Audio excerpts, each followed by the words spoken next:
So Paul and Elvis, you wake up the next night, and as soon as you rise from your lavish beds, two maids walk in carrying two unconscious, beautiful women.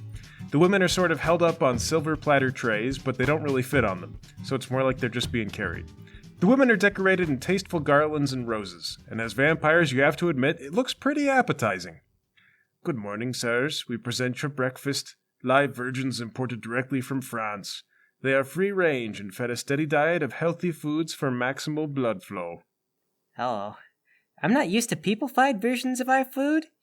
I guess, I just let Paul usually get it indirectly. Well, we can't turn it down, Elvis. That'd make us rude guests. Especially after the chef spent so much time preparing the dish. Yeah, I know, Paul.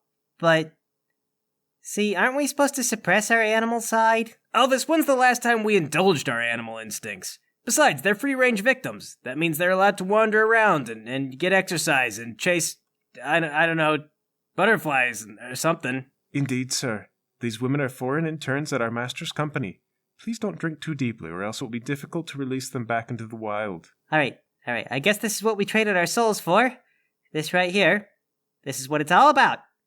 Still, though, I feel really uncomfortable touching an unconscious woman on the neck and stuff. Do you think I could get a straw? And maybe a napkin? Of course, sir. She pulls out a metal straw with a sharp bit on the end, and she hands you a blood-red cloth napkin. Thank you. I guess I wait for Paul to do his thing, then succumb to peer pressure. How does one normally indulge in an imported meal? I mean, I feel like just biting directly into the neck would be vulgar. Some vampires are of that opinion, sir. If you prefer, we can extract the blood to a glass or a container of your choosing.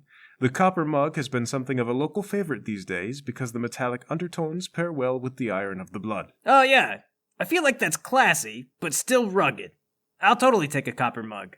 The maid stamps her heel sharply against the marble floor, the door opens, another maid rushes in with a copper mug, sets it in your hands, then bows and sees herself out.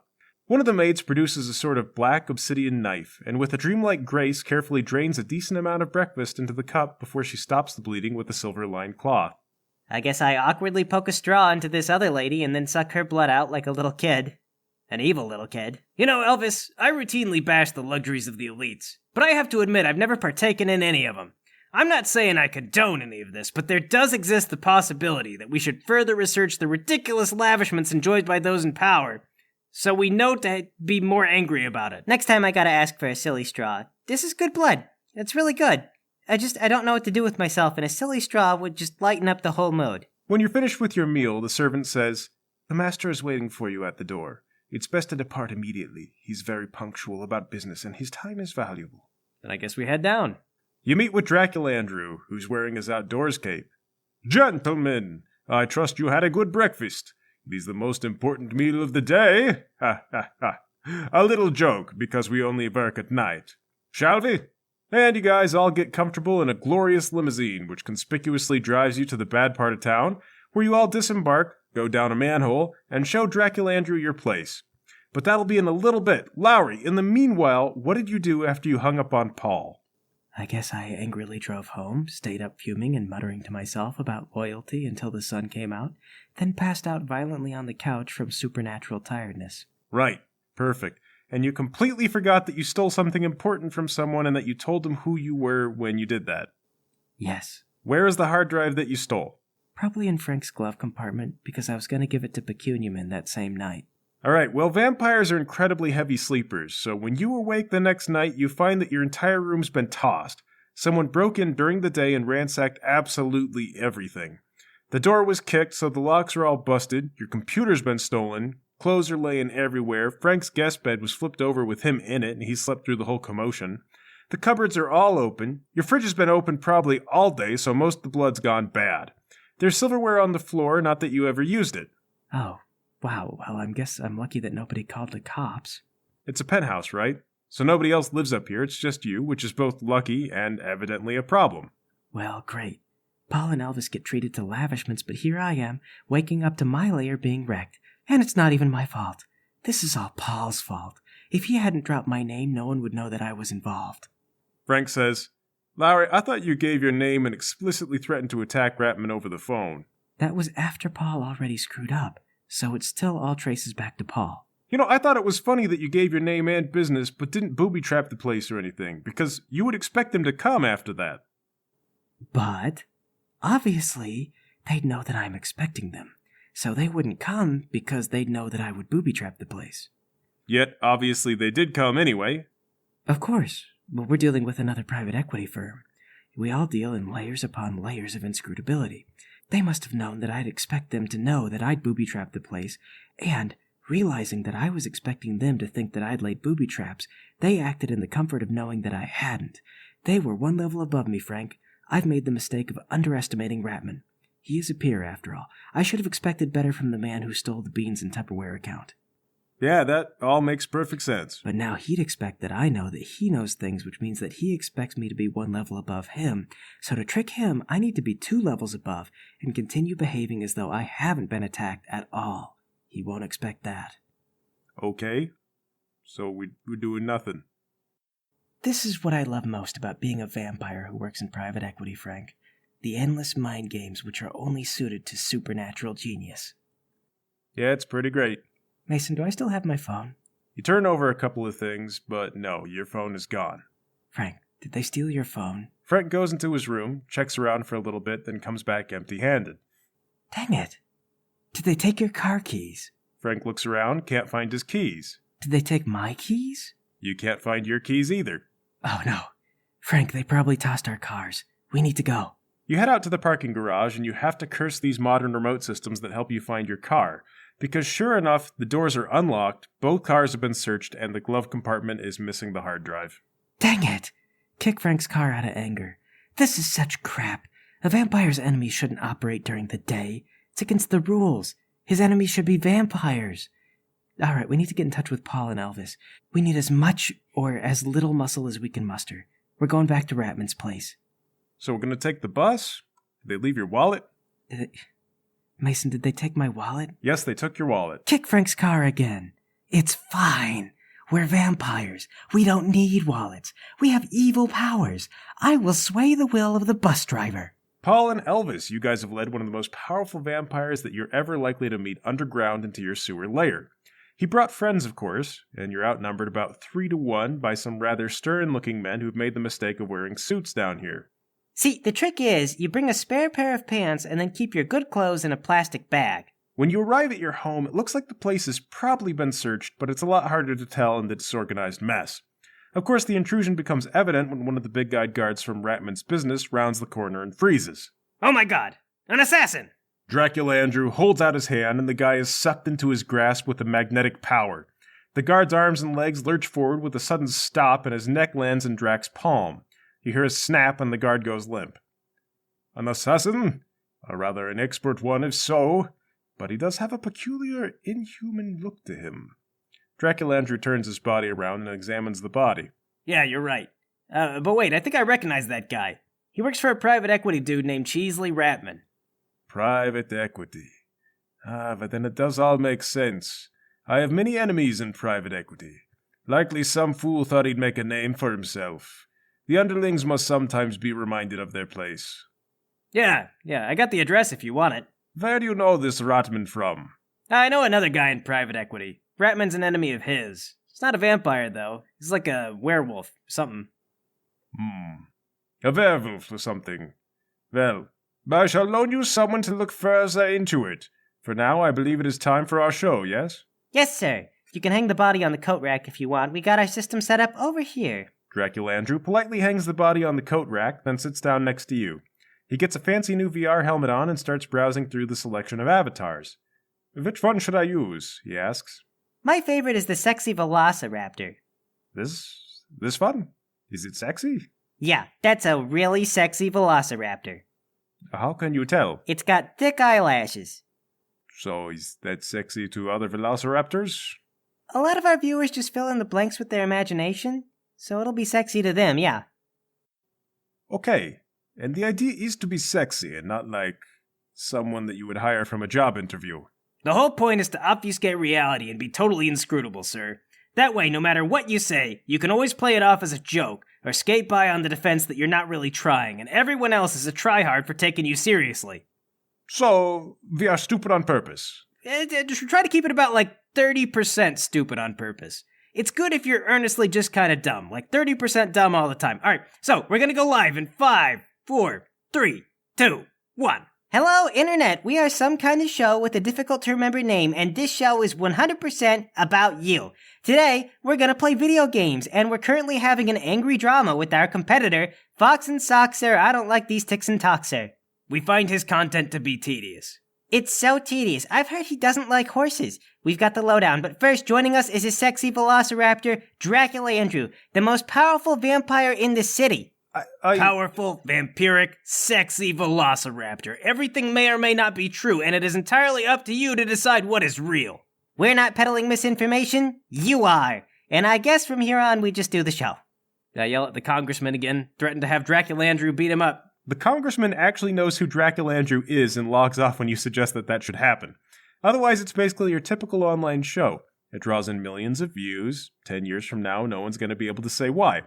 Dracula Andrew kind of loosens up midway through and begins to have fun with it. He gets into the swing of throwing out real facts along with blatantly fake ones, and pretty soon you guys don't know what's real anymore either, because he knows so many things that you don't.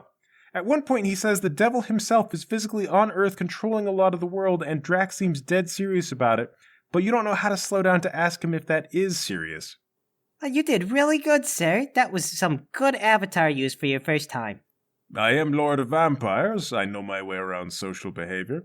But I see the appeal and the power of this concept.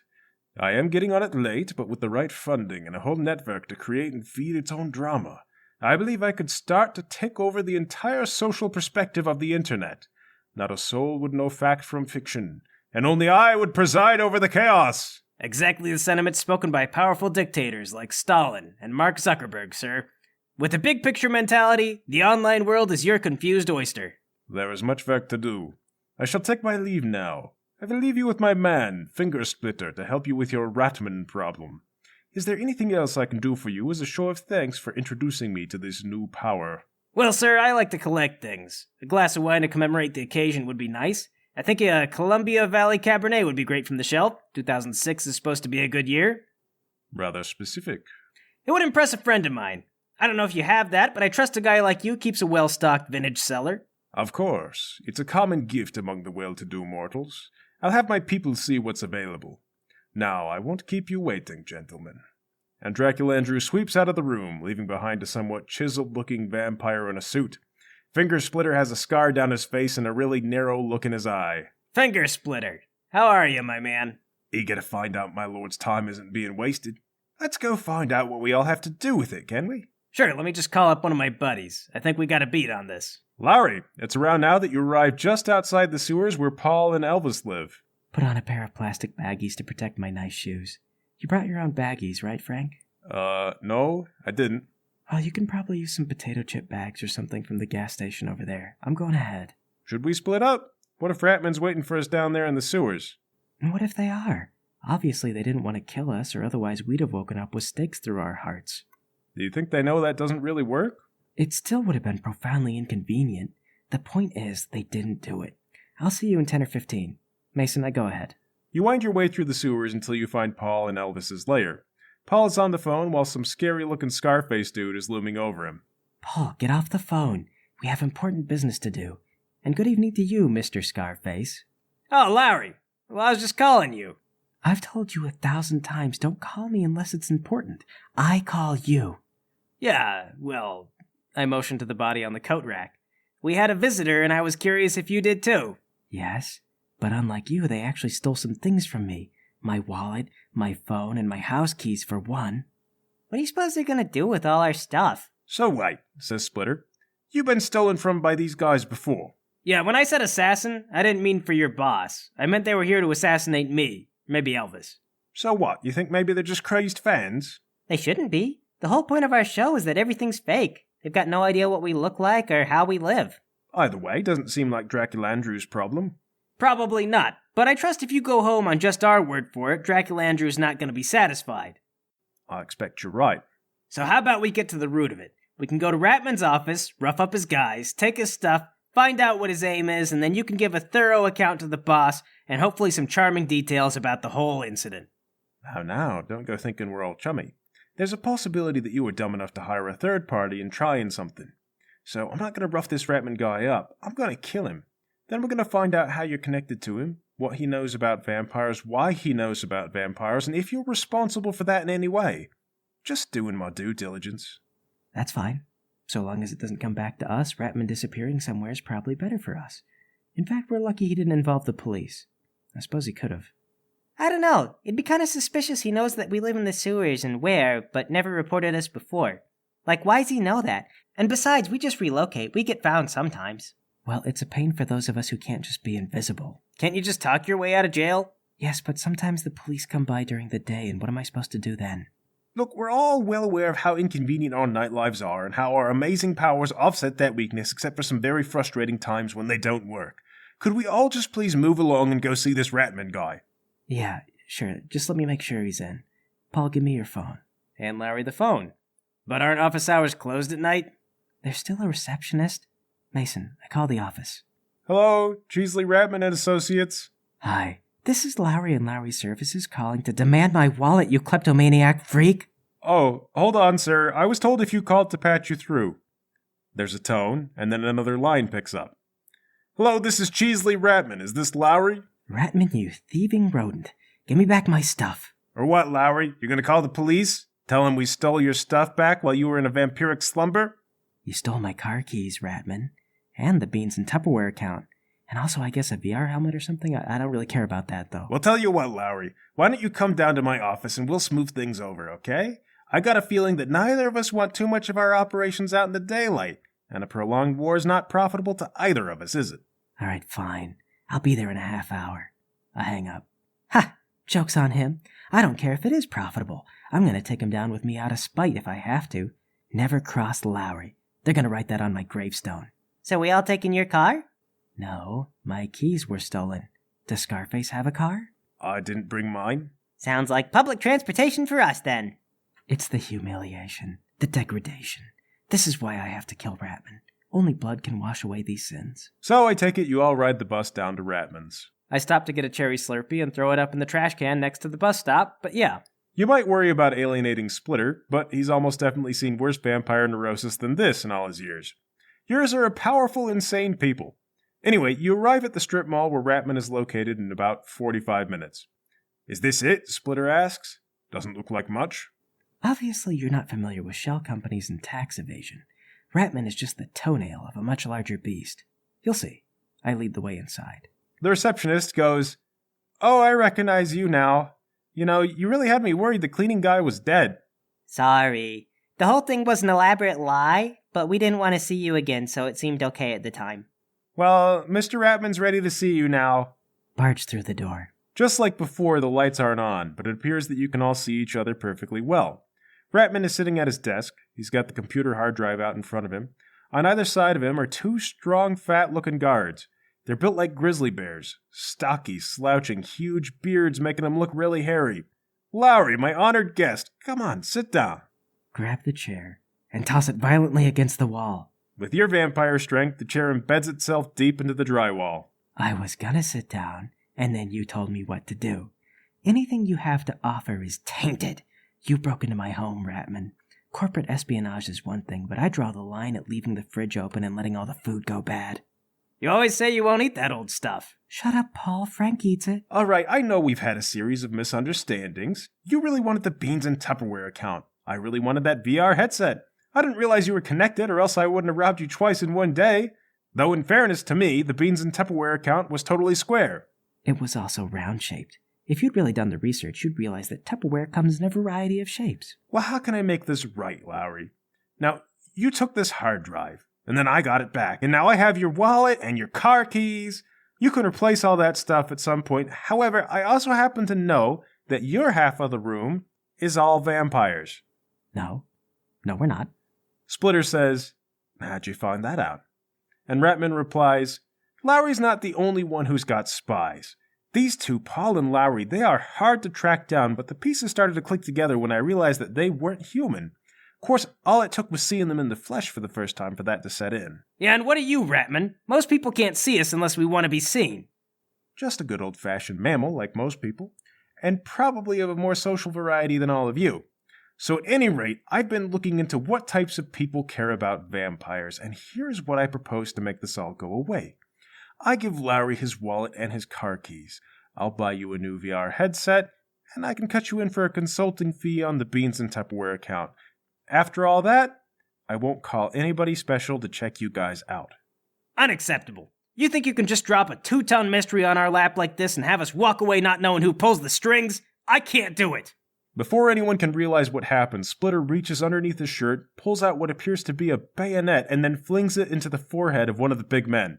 The guy, now with the bayonet sticking out at an angle through his head, stumbles back a few steps, falls on his butt, then reaches up and grabs the handle. Well, what is this? Funny, that usually kills him. Elvis, desk flip on number 2. Hup, I linked to the other side of the desk. Oh God, grab the hard drive. We toss the desk at the other guard. Wham! The desk breaks into several pieces and the man stumbles backwards, but he's so big and heavy he actually handles it surprisingly well. Now hold on a second. He lunges forward and grabs at Elvis, who's nimble enough to leap out of the way. Jump down and grab the guy's feet. All right, you get his feet. Tackle high. Splinter steps towards the guy with the knife in his head. I'm gonna need that back. No. The guy gets up and starts trying to run from Splitter, and Splitter gives chase. Elvis, you tackle the bear the rest of the way over. Paul, the bear whose legs you're holding, effortlessly kicks out of your grasp, then wraps his legs around you, giving it a tremendous squeeze. Okay, Elvis, help! Jab my thumbs in the guy's eyes. He howls in pain as you dig your thumbs into his eye sockets. Lowry, what are you doing? Slap Bratman. Ow! Hey! He gets up and he slaps you back. All right, what is it with you? You can't just do whatever I do. Paul! Try and squeeze out of the guy's legs. You are trapped tight, and it feels like your ribs are going to explode. Elvis! Use one of my hands to cover the guy's nose and mouth. All right, going for the cheap suffocation trick.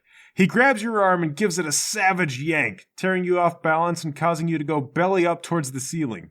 He then wraps his arms around your neck and puts you in a rear naked choke. That's how you do it. Oh my God. Paul, Lowry, you guys are useless. He's so strong, Lowry! Lowry, what now? Run. Through the window. Just run right through it. Okay, sensing that this is not going well, you take the hard drive and just run full tilt through the window. It gives way to your vampire superiority and on you continue into the parking lot. Hey, Ratman shouts, he's getting away! Meanwhile, Splitter has cornered the guy with a knife in his head. All right, tell you what, you promise to sit here and we can just leave it in, okay? The guy nods in terrified agreement. Help us! Help us! Splitter runs up and he grabs Ratman and puts him in a chokehold. Hey, you on the floor. I've got your boss. If you want me to pop his head off like a wine cork, then keep choking my guys. The big guy looks at the two of you who are struggling. So, don't let him go? Ratman says, let him go, you idiot! And the big guy lets you go. Thanks, Splitter. We probably would have figured a way out. That felt pretty bad, but we usually figure it out. All right, I'm going to take your boss for a little walk. The two of you stay here, and when the cops come by to check this place out, try not to make it look suspicious. The guy that had you goes, how'd we do that? Ratman says, just leave. Have everyone grab their stuff and go. The details will sort themselves out. Go home. The big guys scramble to their feet and hurry out of the room. Lowry, where are you headed? Probably to the bus stop and then down to see Pecuniaman. The others will find me eventually. Actually, I just realized I left Frank somewhere again. That's all right. Hey, we got the hard drive back. Go team! Onward to Pecuniaman. Oh, wait, you forgot the wine. Ah, dang it. Okay, go back.